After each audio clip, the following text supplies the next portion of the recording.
Security Operations Center, SOC, is often pictured as a dark room full of glowing monitors, but the real heart of it is far less dramatic and far more important. It is a dependable operating model for noticing security problems early and coordinating the right response. For brand new learners, it helps to treat the SOC as a service the organization provides to itself, the same way it provides customer support or facilities maintenance, except the service is about detection, triage, and coordination during security-relevant events. Establishing a SOC is not only a staffing decision or a tooling decision, because without clear documentation, the operation becomes a set of personal habits that fall apart when people are tired, busy, or new. Essential documentation is what makes the operation repeatable, measurable, and resilient, so that the organization can rely on outcomes instead of hoping the right person is on shift. The goal is not paperwork for its own sake. The goal is a written backbone that turns security monitoring into consistent action. Before we continue, a quick note. This audio course is a companion to our course companion books. The first book is about the exam and provides detailed information on how to pass it best. The second book is a Kindle-only ebook that contains 1,000 flashcards that can be used on your mobile device or Kindle. Check them both out at cyber.author.me in the Bare Metal Study Guide series. The first big idea is that a SOC exists for a reason that can be described simply. It reduces the time between something going wrong and the organization responding effectively. That time gap matters because many security incidents get worse the longer they go unnoticed, and confusion during the early moments can waste precious hours. A SOC is also where information becomes shared understanding, because different systems generate different signals, and those signals must be pulled together into a coherent picture. Beginners sometimes assume the main job is catching attackers, but a mature SOC also catches mistakes, misconfigurations, and operational anomalies that could become security failures. It helps the organization build situational awareness, meaning a reliable sense of what is normal and what is not normal across critical services and data flows. Documentation supports that situational awareness by defining what to watch, why it matters, and what actions to take when conditions change. When that written clarity exists, the SOC can function as a stable capability rather than a collection of improvised reactions. A practical way to understand SOC scope is to separate monitoring, triage, and coordination, because these are distinct kinds of work with distinct documentation needs. Monitoring is the activity of observing signals from systems, networks, and user behavior for signs of security-relevant problems. Triage is the discipline of sorting those signals into what is likely harmless noise, what is ambiguous but worth watching, and what is likely serious and requires action. Coordination is the work of engaging the right people, preserving evidence, communicating status, and driving the incident process forward so the organization does not stall. Many beginners imagine monitoring is the hard part and coordination is the easy part. But coordination is often what determines whether an organization responds with control or with panic. Documentation is how these three functions stay aligned, because it defines what success looks like and prevents disagreements about whether something is urgent. If the SOC tries to do everything without clear scope, it becomes overwhelmed and loses effectiveness, which is why scope decisions should be written and revisited. Essential documentation begins with a SOC charter, which is a clear statement of mission, responsibilities, and boundaries.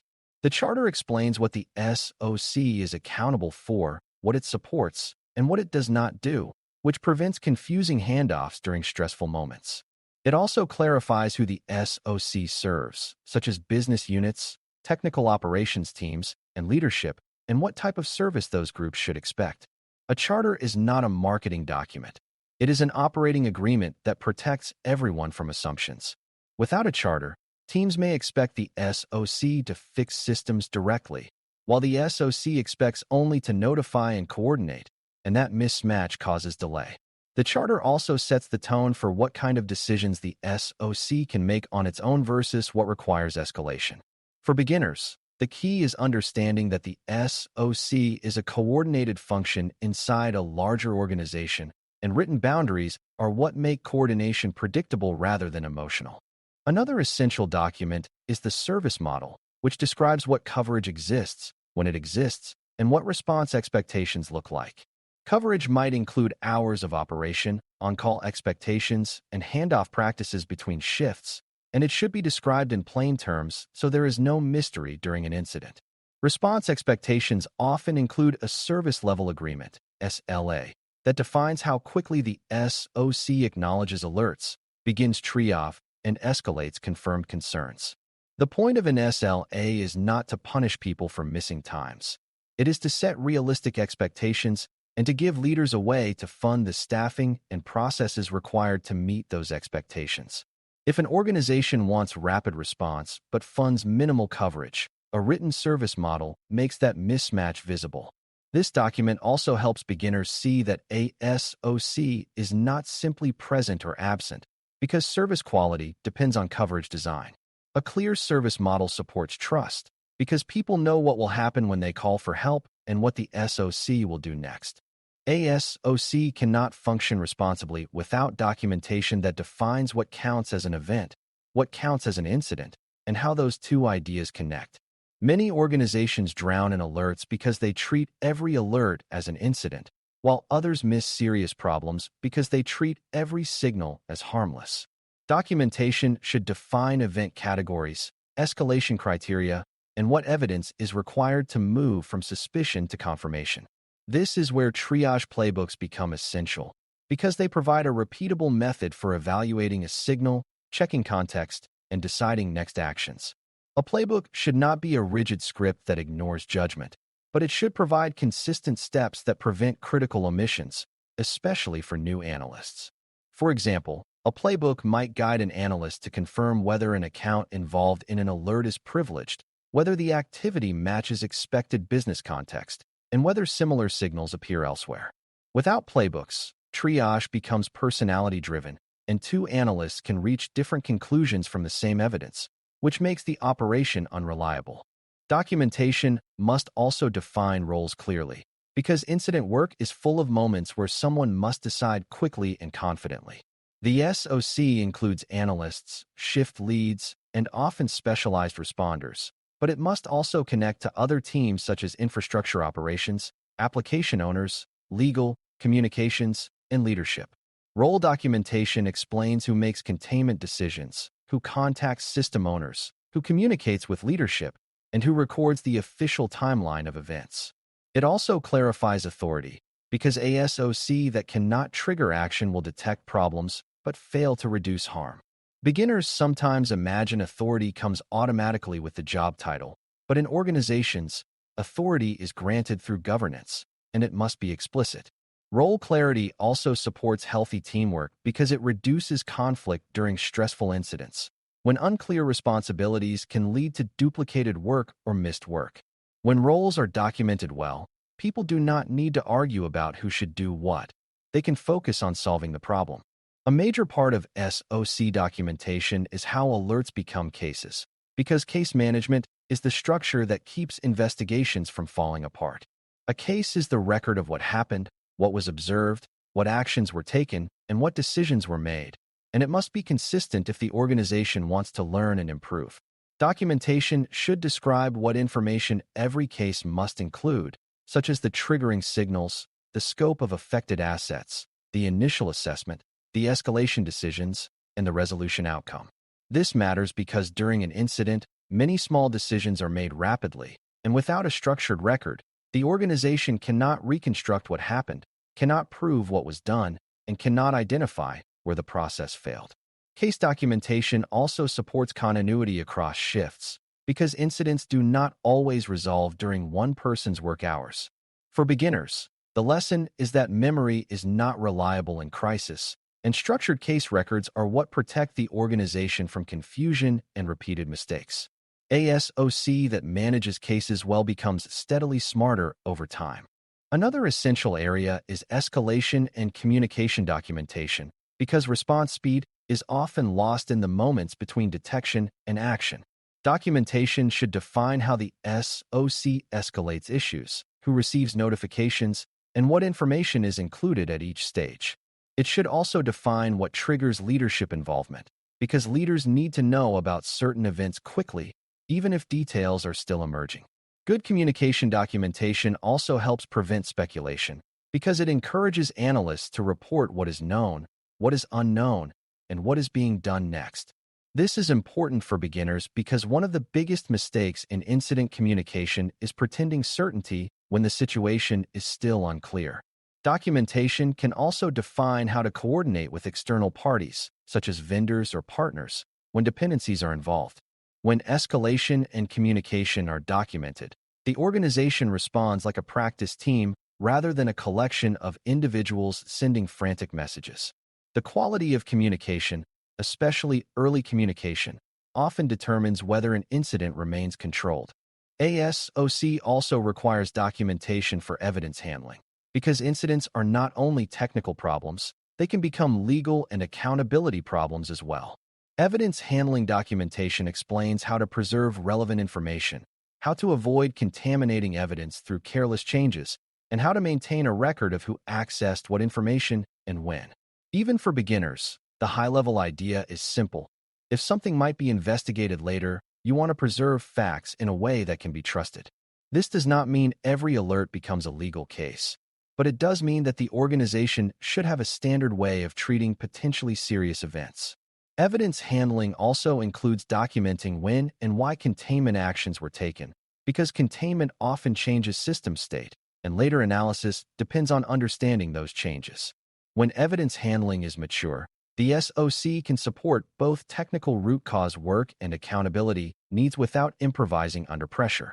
Documentation here protects the organization from accidental harm created by its own response. Operational handoffs are another place where documentation can quietly make or break SOC performance, especially when the operation spans multiple shifts or includes on-call coverage. Handoff documentation describes how work is transferred, what must be communicated, and how to ensure the next person understands the current situation without starting from scratch. It includes guidance on what information is most important, such as what has been verified, what remains uncertain, what actions are pending, and what deadlines exist for escalation. Without a disciplined handoff, incidents can lose momentum, leading to delays that increase impact and create confusion for the teams waiting on answers. Handoffs also matter for routine work, such as tracking recurring alerts that might signal a deeper control gap. For beginners, this is a reminder that SOC work is a team sport across time, and the organization cannot depend on any single person's memory or personal notes. Good handoff documentation makes the SOC resilient to staffing changes, sick days, and workload spikes. ASOC is not complete without documentation for tuning and improvement, because alerting systems and triage processes must be adjusted to stay useful. If every alert is treated as urgent, the team burns out and misses the one signal that truly matters. But if alerts are suppressed too aggressively, the team misses real incidents. Documentation should define how the SOC reviews alert quality, how it identifies false positives and false negatives, and how it decides what to tune, suppress, or enhance. It should also define how feedback from incidents is turned into better detection and better playbooks, because the best learning happens when something real occurs and assumptions are tested. Beginners often think tuning is a technical job only, but tuning is also a decision and governance job because it changes what the organization pays attention to. If tuning is not documented, it can become ad hoc and inconsistent, leading to unpredictable coverage and invisible risk. A documented improvement process keeps the SOC learning in a disciplined, repeatable way rather than drifting. Metrics and reporting documentation are essential because leaders need a clear view of whether the SOC is effective, and the SOC needs a clear view of where it is struggling. This does not mean you flood leadership with counts of alerts, because volume alone can be misleading. Instead, documentation should define outcome-relevant measures, such as how quickly meaningful events are detected, how quickly escalation occurs after confirmation, and how consistently cases are completed with useful records. It should also define coverage measures, like which critical assets generate meaningful telemetry and which do not, because gaps in visibility are a major source of risk. Metrics documentation should include definitions so numbers are comparable over time, because changing definitions quietly can create a false appearance of improvement. For beginners, the important lesson is that metrics shape behavior, so they must be chosen carefully to encourage effective outcomes rather than superficial activity. When metrics are defined well, they support funding decisions, staffing decisions, and improvement priorities without turning the SOC into a factory for meaningless numbers. A SOC must also maintain documentation that links to broader incident response governance, because the SOC is rarely the only group involved once an incident becomes serious. An incident response (IR) plan defines how the organization handles incidents end-to-end, and SOC documentation should align with that plan so there is no conflict about phases, responsibilities, and decision authority. The SOC often acts as the front door for detection and triage, but the IR process includes containment, eradication, recovery, and post-incident learning, and those phases require coordination beyond the SOC. Documentation should therefore describe how cases transition into formal incidents and what changes in expectations when that transition occurs. Beginners should understand that the SOC does not replace the broader IR process. It strengthens it by providing early detection and disciplined case handling. When alignment is tight, the organization can move smoothly from suspicion to response without confusion about who is driving. This alignment also supports compliance and accountability because it ensures the organization follows a consistent process during high-stakes moments. Maintaining essential documentation is not a one-time task, because a SOC that does not update its documentation will slowly drift away from reality. Systems change, vendors change, staffing changes, and what counts as normal behavior changes, which means playbooks, escalation paths, and coverage definitions must be reviewed and adjusted. Documentation maintenance should include ownership, review intervals, and a process for updating and communicating changes so the team is never surprised by new expectations. This is also where training connects directly to documentation, because training should reinforce what is written and should reveal where what is written is unclear or impractical. Beginners sometimes assume documentation is for newcomers only, but experienced staff rely on it during stressful situations because stress reduces memory and increases the chance of skipping steps. When documentation is maintained, it becomes the stable reference that keeps the SOC coherent as people rotate through roles. A SOC that treats documentation as living infrastructure will respond more consistently and will improve faster than one that treats documentation as a box to check. To conclude, establishing and maintaining a SOC with essential documentation is about building a dependable capability, not a dramatic room or a collection of tools. A SOC succeeds when it reduces time to detection and response through clear scope, disciplined triage, effective coordination, and consistent case management, and those outcomes depend on written clarity more than on individual heroics. Essential documentation includes a charter, a service model with expectations such as an SLA, playbooks that define triage and escalation, role and authority clarity, evidence handling practices, handoff discipline, tuning and improvement routines, and outcome-focused metrics aligned with the broader IR process. Maintaining that documentation over time is what prevents drift, supports training, and keeps the operation reliable as systems and people change. For brand new learners, the most important takeaway is that a SOC is not defined by screens and alarms. It is defined by repeatable decisions and coordinated action, and documentation is the structure that makes those decisions and actions consistent under pressure. When documentation is treated as the backbone of operations, the organization gains a security capability it can actually depend on. Thanks for listening. For more audio courses, daily newsletters, and more, please visit DailyCyber.News.